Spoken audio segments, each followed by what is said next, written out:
Hi ಎಲ್ಲ ನಮಸ್ಕಾರ ಎಲ್ರಿಗೂ. ನಾನು ನಿಮ್ಮ ಪ್ರೀತಿಯ ಸುನೀತಾ ಪವನ್. ಎಲ್ಲರೂ ಹೇಗಿದ್ದೀರಾ? ಐ ಹೋಪ್ ಎಲ್ಲರೂ ಚೆನ್ನಾಗಿದ್ದೀರಾ ಅಂತ ಅಂದ್ಕೊಂಡು ಇವತ್ತಿನ ನಿನ್ನ ಜೊತೆ ನನ್ನ ಕತೆ ಸೀರಿಯಲ್ ಸಂಚಿಕೆನ ಶುರು ಮಾಡೋಣ. ಶುರು ಮಾಡೋದಕ್ಕಿಂತ ಮುಂಚೆ ನನ್ನ ಚಾನಲ್ನ ಇನ್ನು ಯಾರೆಲ್ಲ ಸಬ್ಸ್ಕ್ರೈಬ್ ಮಾಡ್ಕೊಂಡಿಲ್ವೋ ಸಬ್ಸ್ಕ್ರೈಬ್ ಮಾಡ್ಕೊಳ್ಳಿ. ವಿಡಿಯೋ ಇಷ್ಟ ಆದರೆ ಒಂದು ಲೈಕ್ ಮಾಡಿ. ಇವತ್ತಂತೂ ಕೊನೆವರೆಗೂ ವಿಡಿಯೋನ ನೋಡಿ, ಯಾಕೆಂದರೆ ತುಂಬಾ ಚೆನ್ನಾಗಿದೆ. ಒಂದು ಕಡೆ ಹಾವು ಹಿಡ್ಕೊಂಡು ಬಂದಿರ್ತಾನೆ, ನಾವು ಬಿಡಬೇಕು, ಭೂಮಿ ಮೇಲೆ ಕಡಿಬೇಕು ಅಂತೇಳಿ ಅದನ್ನು ದೇವಿಯನ್ನೇ ಕರೆಸಿರ್ತಾರೆ. ಒಂದು ಕಡೆ ರೌಡಿ ಕೂಡ ಅಜಿತ್ ಫಾಲೋ ಮಾಡ್ಕೊಂಡು ಬಂದಿರ್ತಾನಲ್ಲ ಒಬ್ಬ ರೌಡಿನ, ಅವನು ಕೂಡ ಇಲ್ಲಿ ಅಜಿತನ್ನ ಪ್ರಾಣ ತೆಗಿಯೋಕ್ಕೆ ಅಂತ ಕೂಡ ಬಂದಿರ್ತಾನೆ ಒಂದು ಕಡೆ. ಸೊ ಇವ್ರಿಗೆ ನಿಂಗವಜ್ಜಿ ಕೂಡ ಗೊತ್ತಾಗೋ ಚಾನ್ಸಸ್ಸು ತುಂಬಾ ಇದೆ. ಸೊ ಅಲ್ಲಿ ವಿಡಿಯೋನ ಸ್ಕಿಪ್ ಮಾಡಿಬಿಡಿ, ಕೊನೆವರೆಗೂ ನೋಡಿ, ತುಂಬಾ ಚೆನ್ನಾಗಿದೆ. ಇನ್ನು ರಿವ್ಯೂ ಕೂಡ ಕೊಡ್ತಾ ಇದ್ದೀನಿ ಇವತ್ತು, ಫ್ಲಿಪ್ಕಾರ್ಟಲ್ಲಿ ಪರ್ಚೇಸ್ ಮಾಡಿರೋದು. ಬೇಕು ಅಂತಂದರೆ ಡಿಸ್ಕ್ರಿಪ್ಷನಲ್ಲಿ ಲಿಂಕ್ ಹಾಕಿರ್ತೀನಿ, ಬೈ ಮಾಡ್ಬೋದು. ಸೊ ಬನ್ನಿ ಈಗ ಶುರು ಮಾಡೋಣ. ಇನ್ನು ಇಲ್ಲಿ ಹಾವಡಗಿನ ಆಲ್ರೆಡಿ ಕರೆಸಿರ್ತಾಳೆ. ಸೊ ಅದರಲ್ಲಿ ಹಾವಿರುತ್ತೆ, ಅದ್ರ ಬಗ್ಗೆ ಎಲ್ಲ ಎಕ್ಸ್ಪ್ಲೇನ್ ಮಾಡ್ತಾ ಇರ್ತಾರೆ. ಇದು ನಾಗರಾವು, ಒಂದು ಸರಿ ಕಡಿದ್ರೆ ಪ್ರಾಣ ಹೋಗುತ್ತೆ, ಹಾಗೆ ಹೀಗೆ ಅಂತೇಳಿ ಎಲ್ಲ ಹೇಳ್ತಾ ಇರ್ತಾನೆ. ಅದನ್ನು ಹೇಳಿದ ಮೇಲೆ ನಾನು ಯಾರನ್ನೋ ಬರೋಕ್ಕೆ ಹೇಳಿದೆ, ಇವನು ಯಾರನ್ನೋ ಕರೆಸ್ಬಿಟ್ಟಿದ್ದಾನೆ ಅಂತ ಹೇಳಿ ತುಂಬ ದೇವಿಯಾನಿ ಮಾತಾಡ್ಕೊಂಡು ಹೋಗ್ತಾಳೆ. ಇನ್ನು ಇಲ್ಲಿ ಒಂದು ಕಡೆ ಸಂಗೀತ ಫೋನ್ ಮಾಡಿರ್ತಾರೆ. ಭೂಮಿ ಇರಲ್ವಲ್ಲ ಬೆಳಗ್ಗೆ ಮನೇಲಿ, ಆ ಭೂಮಿ ಫೋನು ಮನೇಲೇ ತಗೊಂಡು ಅಜಿತ ಇವಳು ಎಲ್ಲೋದ್ಲಂತ ಗೊತ್ತಾಗ್ತಿಲ್ಲ, ಮಯೂರಿಗೆ ಫೋನ್ ಮಾಡು ಅಂತೇಳಿ ಮಯೂರಿಗೆ ಫೋನ್ ಮಾಡ್ತಾಳೆ ಸಂಗೀತ. ಆವಾಗ ಮಯೂರಿ ಫೋನ್ನ ರಿಸೀವ್ ಮಾಡ್ತಾಳೆ. ರಿಸೀವ್ ಮಾಡಿಬಿಟ್ಟು ಎಲ್ಲೋಗಿದ್ರೆ ಬೆಳಗ್ಗೆ ನೀವಿಬ್ರು ಅಂತ ಹೇಳಿ ಸಂಗೀತ ಕೇಳ್ತಾಳೆ. ಇಲ್ಲಿ ಕೆರೆ ಏರಿ ಮೇಲೆ ಬಂದ್ಬಿಟ್ಟು ನಿಂತ್ಕೊಂಡು ಕೆರೆನ ನೋಡ್ಕೊಳ್ತಾ ನಿಂತಿದ್ದೀವಿ ಅಂತೇಳಿ ಸಂಗೀತ ಹೇಳ್ತಾಳೆ. ಆಗ ಅಂದ ತಕ್ಷಣ ಅಲ್ಲೇನು ಮಾಡ್ತಾಯಿದ್ದೀರಾ ಬೆಳಗ್ಗೆ ನೀವು, ಹೆಂಗೆ ಕಾಲು ಕೆರೆನ ನೋಡ್ತಾ ಇದ್ದೀರಾ ಅಂತೇಳಿ ಹೇಳ್ತಾಳೆ. ಇನ್ನು ಅಜಿತ್ ಪಕ್ಕದಲ್ಲಿ ಇರ್ತಾನಲ್ವ, ಅಮ್ಮ ಕೊಡು ಅಮ್ಮ, ನಾನು ಮಾತಾಡ್ತೀನಿ ಅಂತೇಳಿ ಫೋನ್ನ ಇಸ್ಕೊತಾನೆ. ಸೊ ಇವತ್ತಿನ್ನೊಂದು ನನಗೆ ಮಾತಾಡೋಕ್ಕೆ ಸ್ವಲ್ಪ ಆಗ್ತಾಯಿಲ್ಲ, ನಾಲ್ಗೆ ಮೇಲೆ ಸ್ವಲ್ಪ ಗುಳ್ಳೆ ಆಗಿದೆ. ಸೊ ಹಾಗಾಗಿ ಸ್ವಲ್ಪ ಮಾತಾಡೋದು ತುಲ್ತಾ ಇದೆ, ಯಾರು ಕೂಡ ಬೇಜಾರು ಮಾಡ್ಕೋಬೇಡಿ. ಸೊ ಇನ್ನೇನು ಫೈನಲಿ ಅಜಿತಿನ ಜೊತೆ ಮಯೂರಿ ಮಾತಾಡ್ತಾ ಇರ್ಬೇಕಾದಾಗ ಎಲ್ಲೋದ್ರಿ ನೀವು, ಎಲ್ಲಿದ್ದೀರಾ ಅಂತೇಳಿ ಕೇಳಿದಾಗ ಹೇಳಿದ್ನಲ್ಲ ಸಂಗೀತಿಗೆ ಅತ್ತೆಗೆ ಆಲ್ರೆಡಿ ಇಲ್ಲೇ ಕೆರೆಯರಿ ಮೇಲೆ ನಿಂತಿದ್ದೀವಿ ಅಂತ ಹೇಳಿದಾಗ ಅಷ್ಟರಲ್ಲೇ ಗಂಟೆ ಸೌಂಡ್ ಬರುತ್ತೆ, ಅಜಿತಿನ ಕಿವಿಗೆ ಬೀಳುತ್ತೆ. ಕೆರೆಯರಿ ಮೇಲೆ ಎಲ್ಲಾದರೂ ದೇವಸ್ಥಾನ ಗಂಟೆ ಸೌಂಡ್ ಬರುತ್ತಾ ಅಂತ ಹೇಳ್ಬಿಟ್ಟು ಕೇಳ್ತಾನೆ. ನೀನು ಪೊಲೀಸ್ ಬಿಡು, ಕಂಡು ಹಿಡ್ದೇ ಹಿಡಿತೀಯಾ. ಸೊ ಇಲ್ಲಿ ದೇವಸ್ಥಾನಕ್ಕೆ ಬಂದಿದ್ದೀವಿ ಅಂತೇಳಿ ಮಯೂರಿ ಹೇಳ್ತಾಳೆ. ಯಾವ ದೇವಸ್ಥಾನ ಅಂತಂದರೆ ಈ ಥರ ಕುಕ್ಕೆ ಸುಬ್ರಹ್ಮಣ್ಯ ದೇವಸ್ಥಾನ ಅಂತೇಳಿ ಹೇಳಿದಾಗ ಅವರು ದೇವಸ್ಥಾನಕ್ಕೆ ಹೋಗಿದ್ದಾರಂತೆ ಅಂತ ಹೇಳ್ಬಿಟ್ಟು ಹೇಳಿದಾಗ ಅಷ್ಟರಲ್ಲಿ ಸತ್ಯಣ್ಣ ಬಂದ್ಬಿಟ್ಟು ಇದಕ್ಕೆಲ್ಲ ನಾನೇ ಕಾರಣ ಕಣಪ್ಪ, ಹುಡುಗಿಗೆ ಸುಮ್ಮನೆ ತಮಾಷೆಗೆ ನಿನ್ನ ಗಂಡನಿಗೆ ಕೆಟ್ಟದಾಗುತ್ತೆ, ಈ ಥರ ಯಾರೋ ರೌಡಿಗಳು ಅಟ್ಯಾಕ್ ಮಾಡಿದಾರಂತೆ, ತುಂಬ ಪ್ರಾಬ್ಲಮಲ್ಲಿದ್ದಾನೆ ಅವನು, ಹಾಗೆ ಹೀಗೆ ಅಂತ ಹೇಳ್ಬಿಟ್ಟಿದ್ದೆ. ಅವಳು ಅದನ್ನೇ ಸೀರಿಯಸ್ಸಾಗಿ ತೊಗೊಂಡು ನೀನಿಗೋಸ್ಕರ ಈಗ ಪೂಜೆ ಮಾಡೋಕ್ಕೆ ಹೋಗಿದ್ದಾಳೆ ಕಣಪ್ಪ ಅವಳು ಅಂತೇಳಿ ಹೇಳಿದಾಗ ಸತ್ಯಣ್ಣ ನೀವು ಯಾವ ಟೈಮಲ್ಲಿ ತಮಾಷೆ ಮಾಡ್ಬೇಕು ಅನ್ನೋದು ಗೊತ್ತಾಗಲ್ಲ, ಯಾಕೆ ಈ ಥರ ಮಾಡ್ತೀರಾ ಸತ್ಯಣ್ಣ ಅಂತೇಳಿ ಅಜಿತ್ ಹೇಳ್ತಾ ಇರ್ತಾನೆ. ಸೊ ಮನೆಯವರೆಲ್ಲ ಬೈತಾರೆ, ಯಾಕೋ ಈ ರೀತಿ ಮಾಡ್ತೀಯ ಅಂತೇಳಿ. ಸೊ ಬನ್ನಿ ಈಗ ಹೋಗೋಣ ಅಂತೇಳಿ ಎಲ್ಲರೂ ಕೂಡ ಹೊರಟ್ಬಿಡ್ತಾರೆ ದೇವಸ್ಥಾನದ ಹತ್ರ. ಇನ್ನು ನಿಂಗವಜ್ಜಿ ಆ ಕಡೆಯಿಂದ ಶಾರದಂಗೆ ಕರ್ಕೊಂಡು ಬರಬೇಕಾದಾಗ ಇವ್ರು ಯಾಕೆ ಇಷ್ಟು ಬೇಗ ಹೋಗ್ತಿದ್ದಾರೆ ಅಂತೇಳಿ ನಿಂಗವಜ್ಜಿ ಕೇಳ್ತಾಳೆ. ಕೇಳಿದ ತಕ್ಷಣ ಅಲ್ಲಿ ಇವ್ರಿಗೆ ಬೇರೆ ಹೇಳೋಗಿರ್ತಾರೆ, ರಾಧಾಗೆ ಮನೆ ಹತ್ರ ಇರಿ ಬತ್ತಿ ದೇವಸ್ಥಾನಕ್ಕೆ ಹೋಗಿ ಅಂತ ಸಂಗೀತ ಹೇಳೋಗಿರ್ತಾಳೆ.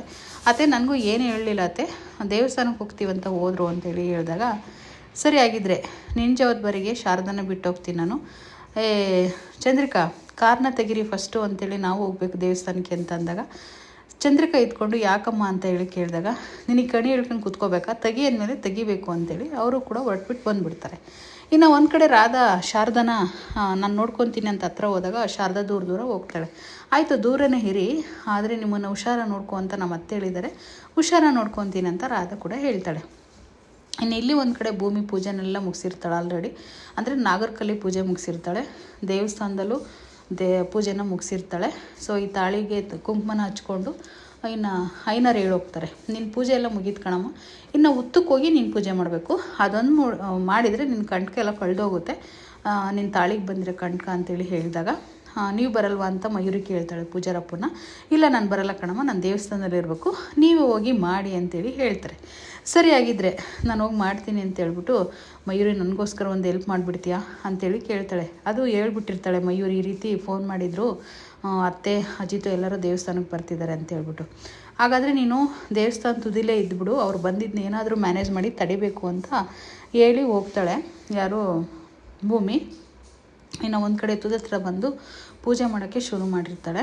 ಅರಿಶಿನ ಕುಂಕುಮ ಏನೆಲ್ಲ ಇಡಬೇಕು ಅದೆಲ್ಲ ಹೂವು ಅದನ್ನೆಲ್ಲ ಹಾಕಿಬಿಟ್ಟು ಆರತಿನ ಬೆಳಗ್ಬೇಕು ಅಂತೇಳಿ ಆರತಿನ ಬೆಳಗ್ತಾ ಇರ್ತಾಳೆ. ಸೊ ಇನ್ನೇನು ಫೈನಲಿ ಎಲ್ಲ ಮಾಡಿ ಹಾಲ ಕೂಡ ಎರಿಸ್ತಾಳೆ ನಾಗಪ್ಪನಿಗೆ. ಹಾಲು ಎರಚ್ಬಿಟ್ಟು ಕೈ ಮುಕ್ಕೊಂಡು ನಿಂತ್ಕೊತಾಳೆ ಬೇಡ್ಕೊಂಡು, ಏನು ಕಣ್ಕ ಬಂದಿದ್ರು ಎಲ್ಲ ಬಗೆಹರಿಲಿ ಅಂತ ಹೇಳ್ಬಿಟ್ಟು. ಇಲ್ಲಿ 3 ಜನ ನಿಂತಿರ್ತಾರೆ, ದೇವಿಯನಿ, ಅಂಜು, ಬಂದಿರ್ತಾನಲ್ಲ ಅಯ್ಯಪ್ಪ. ಹೋಗಿ ಇವಾಗ ಬಿಡಿ ಟೈಮಲ್ಲಿ ಅಂತ ಹೇಳ್ಬಿಟ್ಟು ದೇವಿಯನಿ ಹೇಳಿಬಿಡ್ತಾಳೆ. ಹೇಳಿದ ತಕ್ಷಣ ಹುಡುಗ ಬಂದುಬಿಟ್ಟು ಹುತ್ತದ ಪಕ್ಕದಲ್ಲೇ ಬಂದು ಅವನ್ನ ಬಿಟ್ಬಿಡ್ತಾನೆ.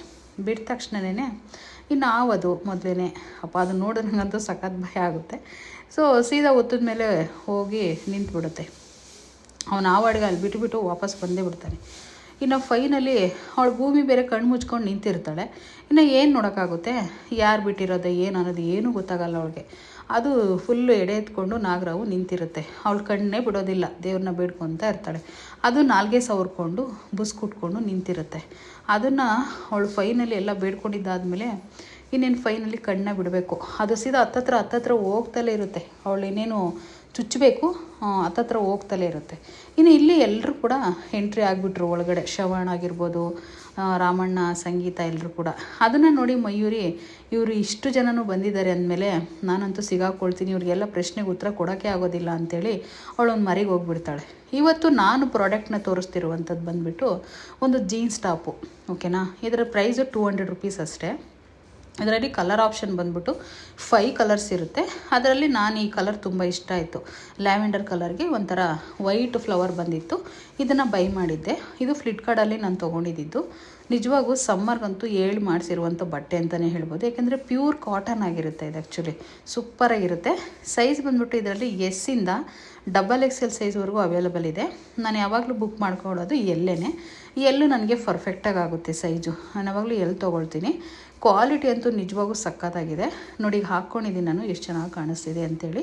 ಕಲರ್ನ ಆ ಕಡೆ ಹಾಕಿರ್ತೀನಿ.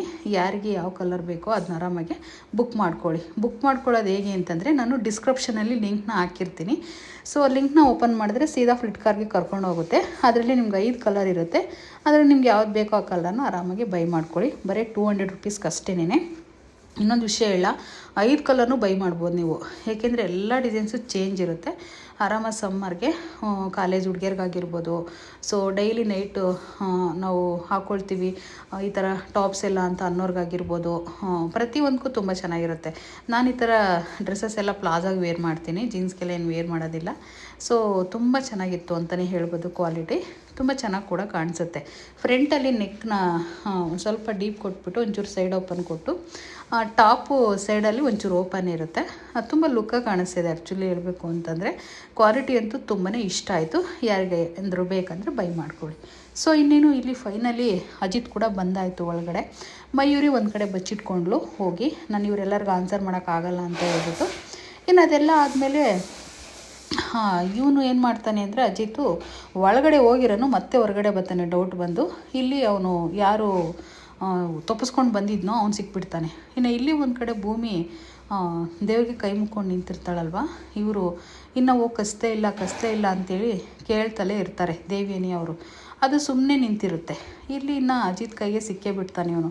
ಸಿಕ್ಕಿದ ತಕ್ಷಣ ಏನು ಜುಟ್ಟು ಇಲ್ಲಿದೆಯಾ ಅಂಥೇಳಿ, ಅಜಿತ್ತು ಸಿಗಾಕೊಂಡಿಯಾ ಇವತ್ತು, ನಿನ್ನೆ ಹುಡುಕ್ತಾ ಇದ್ದೆ ಕಣೋ ನಾನು, ಸಿಕ್ಬಿಟ್ಟೆ ನನಗೆ ಅಂತ ಹೇಳ್ಬಿಟ್ಟು ಹಿಡ್ಕೊಬಿಡ್ತಾನೆ ಅವನ್ನ.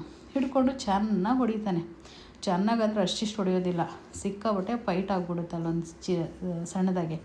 ಇನ್ನು ಫೈಟ್ ಮಧ್ಯದಲ್ಲಿ ಅವನು ಚೆನ್ನಾಗಿ ಹೊಡೆಸ್ಕೊಂಡಿರ್ತಾನಲ್ವ, ಅವನಿವಾಗ ಸಿಟ್ಟು ಬಂದಿರುತ್ತೆ ಅವನಿಗೆ. ಇನ್ನು ಫೈನಲಿ ಅವನು ಕೂಡ ಅವನ ಹತ್ರ ಕತ್ತಿ ಇರುತ್ತೆ. ಆ ಕತ್ತಿನ ಅಜಿತ್ನ ತಳ್ಳಿಬಿಟ್ಟು ಆ ಕಡೆ ಆ ಕತ್ತಿನ ತೊಗೊಂಡು ಚುಚ್ಚನ ಅಂತ ಹೋಗಿಬಿಡ್ತಾನೆ. ಇನ್ನು ಫೈನಲಿ ತೆಗ್ದೇ ಬಿಟ್ಟಿದ್ದಾನೆ. ಇನ್ನೇನು ಚುಚ್ಚಲೇಬೇಕು, ಹೋಗಿ ಹಾಕೇ ಬಿಡ್ತಾನೆ ಚಾಕು. ಹಾಕಿದ ತಕ್ಷಣ ಅಜಿತ್ ಅಂತೂ ತುಂಬಾ ಶಾಕ್ ಆಗಿಬಿಡ್ತಾನೆ. ಇನ್ನೇನು ಆಗೋ ಈಗ ಅನ್ನೋ ಥರ ಆಗೋಗ್ಬಿಟ್ಟಿರುತ್ತೆ ಅವನಿಗೆ. ಫೈನಲಿ ತುಂಬ ಟೆನ್ಷನ್ ಮಾಡ್ಕೊತಾನೆ. ಇನ್ನು ಇಲ್ಲಿ ಒಂದು ಕಡೆ ಭೂಮಿ ಈ ಟೆನ್ಷನ್ನು ಬಂದು ನಿಂತಿದೆ. ಆವಾಗ ಕಣ್ಣು ಬಿಟ್ಬಿಡ್ತಾಳೆ ಅವಳು ಕಣ್ಣು ಬಿಟ್ಟ ತಕ್ಷಣ, ನೋಡಿದ ತಕ್ಷಣ ಅವಳು ಅಂದ್ಕೊತಾಳೆ ಯಪ್ಪ ಅಂತ ಅಂದ್ಕೊಂಡು ಒಂದು ನಿಮಿಷ. ಆಮೇಲೆ ಏನಂತ ಬಿಡ್ಕೊತಾಳೆ ಗೊತ್ತಾ, ನಾಗಪ್ಪ ನನ್ನ ಪೂಜೆಗೆ ಮೆಚ್ಚಿಬಿಟ್ಟು ನನಗೆ ಆಶೀರ್ವಾದ ಮಾಡೋಕ್ಕೆ ಬಂದೀಯ ನೀನು ಅಂಥೇಳಿ ಮಾತಾಡ್ತಾಳೆ ಅದ್ರ ಹತ್ರ. ಈ ದೇವಿಯನ್ನು ಇವಳಿಗೆ ಮೆಂಟ್ಲು ಹಿಡ್ದಿದೆಯಾ ಅಂತ ಅವ್ರು ಅನ್ಕೊತಾ ಇರ್ತಾರೆ. ನೋಡಪ್ಪ, ನನ್ನ ಗಂಡನಿಗೆ ಆಯಸ್ಸಿಗೆ ಪ್ರಾಬ್ಲಮ್ ಆಗಿದೆ, ನನ್ನ ತಾಳಿಗೆ ಪ್ರಾಬ್ಲಮ್ ಆಗಿದೆ. ನಾನು ಅದಕ್ಕೆ ಉತ್ತದ ಪೂಜೆನ ಮಾಡಿದ್ದೀನಿ.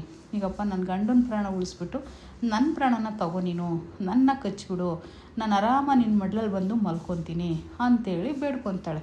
ನನ್ನ ಗಂಡಗೆ ಮಾತ್ರ ಏನೂ ತೊಂದರೆ ಕೊಡ್ಬೇಡ ನಾಗಪ್ಪ, ದಯವಿಟ್ಟು ನನಗೆ ತೊಂದರೆ ಕೊಡು, ನಾನು ಮುತ್ತೈದೆಯಾಗಿ ಆರಾಮಾಗಿ ನಾನು ಬಂದ್ಬಿಡ್ತೀನಿ ನಿನ್ನ ಜೊತೆ ಅಂತ ಕೂಡ ಬೇಡ್ಕೊತಾಳೆ. ಇನ್ನು ಅದು ಎಡೆ ಎತ್ಬಿಟ್ಟಿರುತ್ತೆ ಫೈನಲಿ. ಇನ್ನು ಇಲ್ಲಿ ಒಂದು ಕಡೆ ಇವನು ಚುಚ್ಚಿಬಿಟ್ಟಿರ್ತಾನಲ್ಲ ಅಜಿತ್ನಿಗೆ. ಚುಚ್ಚಿದ ತಕ್ಷಣವೇ ಅಜಿತ್ ತುಂಬಾ ಶಾಕ್ ಆಗಿಬಿಟ್ಟು ಫೈನಲಿ ಒಂದು ಶಾಕ್ನ ಕೊಡ್ತಾನೆ. ಶಾಕ್ ಕೊಟ್ಟ ತಕ್ಷಣ ಅದು ಏನು ಆಗಿರುತ್ತೆ ಅಂತಂದರೆ ನಗ್ತಾ ಇರ್ತಾನೆ ಅಜಿತ್ತು. ಹೆಂಗೆ ಗೊತ್ತಾ, ಅವನಿಗೆ ಚುಚ್ಚಿರ್ತಾನೆ ಆದರೆ ಹೊಟ್ಟೆಗೆ ಹೋಗಿರಲ್ಲ ಅದು ಚುಚ್ಚಿರೋದು, ಕೈಯಲ್ಲಿ ಇಟ್ಕೊಂಡಿರ್ತಾನೆ ಅಜಿತ್ತು. ಅಲ್ಲಿ ತಪ್ಪಿಸ್ಕೊಂಡ ಅಜಿತ್ತು. ಇಲ್ಲಿ ಈ ಪ್ರಾಬ್ಲಮಲ್ಲಿ ಇರ್ತಾಳೆ. ಇನ್ನು ಅವನ ಕೈಯಲ್ಲಿರೋ ಚಾಕನ್ನ ಬಿಸಾಕ್ಬಿಟ್ಟು ನನ್ನ ಚುಚ್ಚಿದೆ ಅಂತ ಅಂದ್ಕೊಂಡಿದ್ಯಾ ನೀನು ಅಂಥೇಳಿ ಅವನ್ನ ಹಿಡ್ಕೊಬಿಡ್ತಾನೆ. ಹಿಡ್ಕೊಂಡು ಇನ್ನೊಂದೆರಡು ತಡ್ತಾನೆ, ಚೆನ್ನಾಗೆ ತಟ್ಟಿ ಅವನ್ನ ಪೊಲೀಸ್ ಸ್ಟೇಷನ್ಗೆ ಕರ್ಕೊಂಡು ಹೋಗ್ಬೇಕಲ್ವ. ಅಷ್ಟರಲ್ಲಿ ಮನೆಯವರೆಲ್ಲ ಓಡಿ ಬರ್ತಾರೆ. ಅಂದರೆ ಇಲ್ಲಿ ಶ್ರವಣ ಆಗಿರ್ಬೋದು, ಸತ್ಯ ಆಗಿರ್ಬೋದು, ರಾಮಣ್ಣ ಎಲ್ಲರೂ ಕೂಡ ಓಡಿ ಬರ್ತಾರೆ. ಅವನ್ನ ನೋಡಿಬಿಟ್ಟು ಬಂದುಬಿಟ್ಟು ಅವನ್ನ ಈಗ ಹೋಗಿ ಕಂಪ್ಲೇಂಟ್ಗೆ ಕೊಟ್ಬಿಟ್ಟು ಅವನ್ನ ಜೈಲು ಪಾಲು ಮಾಡಬೇಕಲ್ವ. ನೀವೆಲ್ಲ ಇಲ್ಲಿ ಭೂಮಿನ ಹುಡುಕಿ ನಾನು ಹೋಗಿ ಇವನ್ನ ಜೈಲು ಪಾಲು ಮಾಡಿ ಬರ್ತೀನಿ ಅಂತ ಅಜಿತ್ ಹೇಳಿದಾಗ, ಇಲ್ಲ ಈ ಟೈಮಲ್ಲಿ ನೀನೇ ಇರಬೇಕು, ಭೂಮಿನ ಹೋಗಿ ಕಾಪಾಡು, ನಾವು ಇವನ್ನ ನೋಡ್ಕೊತೀವಿ ಅಂತೇಳಿ ಮನೆಯವರೆಲ್ಲ ಹೇಳ್ತಾರೆ. ಸರಿ ಆಗಿದ್ರೆ ಆಯಿತು ಅಂತೇಳಿ ಇನ್ನು ಅಜಿತ್ ಓಡಿ ಬರ್ತಾನೆ ಒಳಗಡೆ ಭೂಮಿನ ಕಾಪಾಡಬೇಕು ಅಂತ ಹೇಳ್ಬಿಟ್ಟು. ಅಷ್ಟರಲ್ಲೇ ಮಯೂರಿ ಸಿಗ್ತಾಳೆ.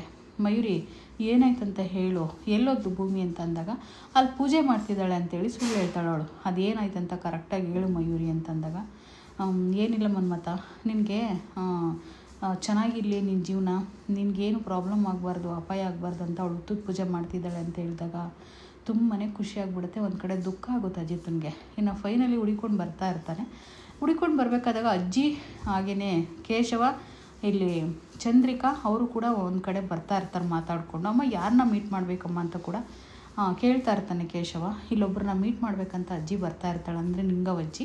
ಇವ್ರು 3 ಜನ ಇವಳಿಗೆ ನುಚ್ಚಿಡ್ದಿದೆಯಾ, ಅವಳೆ ಕೈ ಕೊಟ್ಟಿದ್ದಾಳೆ, ಅವಳೆ ಸತ್ತೋಗ್ತಾಳೆ ಇವಾಗ ಅಂತೇಳಿ ಹೇಳ್ತಾ ಇರ್ತಾರೆ. ಅವಳಿಗೆ ಕೈ ಚಾಚಿರ್ತಾಳೆ ನನ್ನ ಕಚ್ಬಿಡು ಅಂತ ಹೇಳ್ಬಿಟ್ಟು.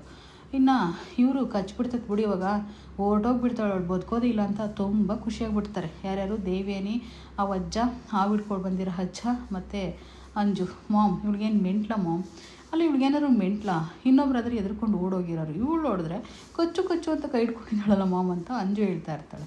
ಇನ್ನು ಒಂದು ಕಡೆ ಇವನು ಕೂಡ ಬರ್ತಾ ಇರ್ತಾನೆ, ಅಂದರೆ ಅಜಿತ್ತು ಬರ್ತಾ ಇರಬೇಕಾದಾಗ ಫೈನಲಿ ಇಲ್ಲಿ ಭೂಮಿ ಇರೋದನ್ನ ನೋಡಿಬಿಟ್ಟು ಭೂಮಿ ಅಂತ ಕಿರ್ಚ್ಕೊಬಿಡ್ತಾನೆ. ಅಂದರೆ ಆವಿರುತ್ತಲ್ವ ಅಲ್ಲಿ, ಅದಕ್ಕೆ ಕಚ್ಬಿಡುತ್ತೆ ಅಂತ ಕಿರ್ಚ್ಕೊತಾನೆ ನೋಡಿ. ಇವರು ಒಂದು ಕಡೆ ಗಾಬರಿ ಪಟ್ಕೊಂಡು ಅಜಿತ್ ಬಂದ ಅಂತೇಳಿ ಅವರು ಬಚ್ಚಿಕೊತಾರೆ ಒಂದು ಸೈಡ್ಗೆ.